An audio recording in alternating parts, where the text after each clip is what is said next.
gahom nga kabuntagon mga kapaglaom. Atong isgutan niining adlaw mao ang atong morning devotional nga naguluhan ug unsa man ang mahitungod sa kamatayon 2. Ug ang atong teksto makita sa Roma kapitulo 6 bersikulo 23 nga nag-ingon, kay ang suhol gikan sa sala mao ang kamatayon. Apan ang walay bayad nga gasa gikan sa Dios mao ang kinabuhing dayon diha kang Kristo Hesus nga atong Ginoo.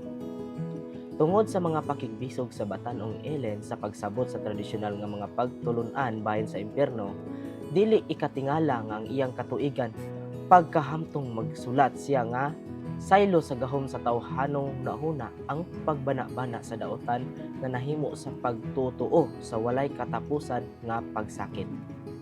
Ang relihiyon sa Biblia nga puno sa gugma ug pagkamaayo ug dagaya sa kaluoy nangitngitan sa pagtutuo nga nasuluban sa kalisang.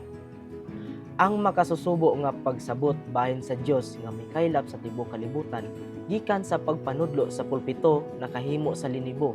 Oo, minilyon nga mga negatibo ug mga dili magtotoo. Nagpadayon siya sa pagpaila nga ang tradisyonal nga pagtulun-an kabahin sa Babilonyahanon o makalibog nga mga pagtulun-an sa iglesia nga nagsagol sa tawhanong teorya uban sa kamatuoran sa Dios. Akong angkunon nga ang sama nga mga isyu nakasamo kanako sa ilabihan nga pagkaagi nga ako niadtong 1997 nagsulat alang sa Signs of the Times nga giuluhan ang walay kinutubang Hitler. Ang dugukan nga ideya mao nga kon ang tradisyonal nga pagtulun-an sa iglesia tinuod maghimo kini kang Hitler ug Stalin nga maanindot nga mga lalaki. Gani ang ilang nga mga biktima sa katapusan nangamatay, samtang ang Dios magsugba sa iyang mga sinakit nga magbati og tumang kasakitan sa walay pagkatapos nga mga katuigan sa walay katapusan, ang uban tingali nakakita sa katarungan sa mao nga sinulat. Tungod kay nakadawat man kini og pasidungog sa pagkamatinuoron gikan sa Associated Church Press niadtong Hunyo 1998. Natural ako nahibalo nga daghan pa ang miuyon tungod kay ako nagkutlo sa mga pangulo sa ebanghelikal nga si John R.W. Stott ug si Clark Pinnock ug uban pa nga nagsalikway sa tradisyonal nga pagtuo alang sa biblikal nga pagtulun-an.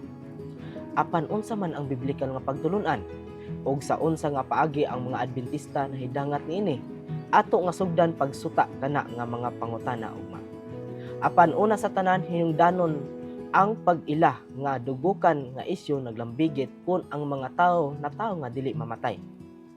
Ang Grego nga mga pilosopiya nag-ingon nga tinuod apan ang Biblia samtang nag-angkon nga ang Dios nagbaton niini. Diha sa 1 Timoteo kapitulo 6 bersikulo 16. Nagpamatuod nga ang mga tao nga makadawat ini mao kadtong nagtuo kang Hesus o nga dili kini nila mabatunan hangtod nga muanhi na si Hesus. Diha sa 1 Korinto kapitulo 15:51 padulong 55. Karon ang pagkadili mamatay nagkahulugan nga dili ilalom sa kamatayon.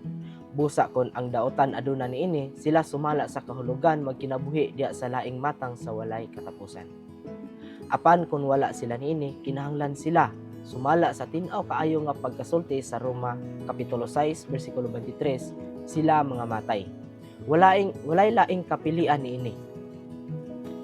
Ginoo, magpasalamaton kami ni imong gihimo ang gasa sa immortalidad ngadto sa mga nagtuo kang Hesus.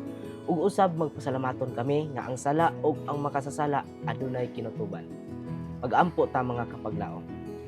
Amahan namong dalaygon nga langitnon, makagagahom sa tanan amahan. Amahan, salamat sa mao nga knowledge imong gitagana kanamo amahan nga wala nay laing mas labaw pang makagagahom diha nga ikaw lamang o Lord. Among gibatunan nga sa imo ikaduhang pagbalik amahan, among maangkon ang kaluwasan nga imong gi-promise nga na kanamo nga imo kaming mahatod diha sa imong gangharian amahan. Amahan wala kami laing gusto nga gihandom ining kalibutan apan lamang kami makasaka diha sa imong gingharian nga langit sa walay katapusan. Salamat sa tanan, salamat ining buntag imong pribilehiyo nga gitagana kanamo nga kami nakatuki ni ining leksyon nga sa daily devotional. Salamat sa tanan sa pangalan ni Jesus among bugtong personal nga manluluwas. Amen.